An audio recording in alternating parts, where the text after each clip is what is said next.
I was very stupid, because if he's my spiritual father, he trained me.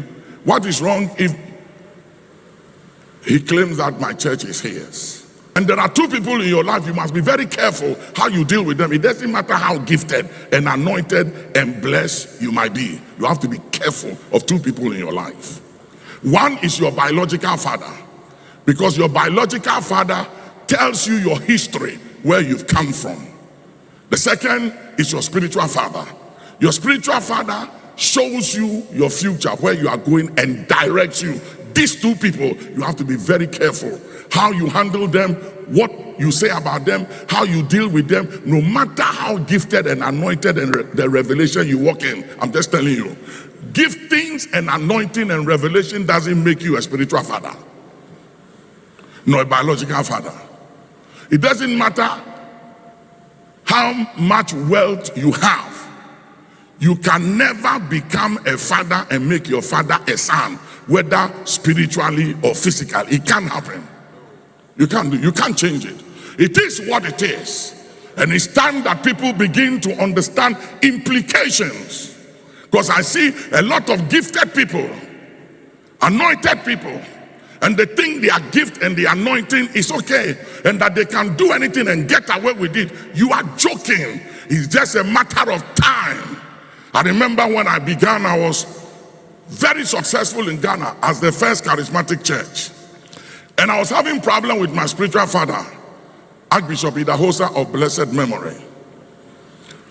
Ora Robert came to Ghana. We filled the stadium during those days, huge. Inside, everywhere was packed. It got into my head. When I saw the numbers, it got into my head. I was very young at that time. And so when Ora Robert went back to America, he did a newsletter. And in the newsletter, he said that action was one of the branches of Archbishop Benson Idahosa. One of my young pastors saw that and said, it's wrong. You have to put a disclaimer on it. He's your spiritual father, but your church is not for him. I was very stupid, because if he's my spiritual father, he trained me. What is wrong if he claims that my church is his? Anyway, so I wrote to Ora Robert to change that thing he put in his newsletter, that action is not part of Archbishop Idahosa's church. So Ora Robert sent the letter to Idahosa, and Idahosa sent Bishop Coker, the principal of my Bible school, and two other lecturers that taught me in Bible school in the early 70s, to come and talk to me. So they came and said, listen, Papa wants you to come to Benin to meet him on this matter. And I said to them, go and tell him I'm not coming. And Bishop Coker said, what did you say? You are not coming? And he said, Nicholas, do you know the implications of what you just said? And I said, I don't care. I was the only charismatic church. Everybody came to my church. We were huge. I had the numbers. And so, for whatever reason, I dishonored the old man. So they went back to tell him that Nicholas said he wasn't coming. And he sent me a letter and said, Nicholas, now that you think you have arrived and you don't need me anymore, I'm officially releasing you to cover yourself and your family henceforth. And I have no dealings to do with you whatsoever. Before them, anytime I had a dream when I was young and I was battling and confronting things, every time I would see the old man appear and he would join me in the battle, and I always had the upper hand. From that day, when I received that letter, I never saw him in my dreams anymore.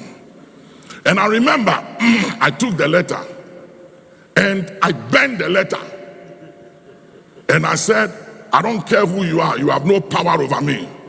We are all anointed by God. So foolish. Because I was very powerful at that time. This time, I'm still anointed, but I attach a lot of wisdom now than then. That time it was raw faith and zeal, no wisdom. Immediately after that, I started having some challenges with the then president, national security problems everywhere. It went on for 2 years. I have to relocate my family. And people said, leave the country. I said, no. I'm not leaving this country. God put me here. I will be here. And there were all kinds of things up to assassination attack. Bishop Nyaku will remember. And the night before the assassination, the word of the Lord came and told us exactly what was going to happen and the time and everything. And it happened just as we were told. But God gave me an escape. He gave me an escape. And it went on for 2 years. I talked to my auntie Melly Grant and so many people, Justice Annan, and so many others to intervene with the President Rawlings, to try and hear my side because nobody will hear me. I was heavily misrepresented, character assassinated, high level. And one day I went to London and somebody told me that Archbishop Idahosa was coming to London. He was speaking in Kensington Temple. So I cornered him. And when he stepped out of the car coming in, I fell on the ground and I said, mercy, mercy, mercy. Somebody scream, mercy.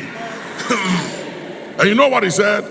He said, Satan, this fight is between me and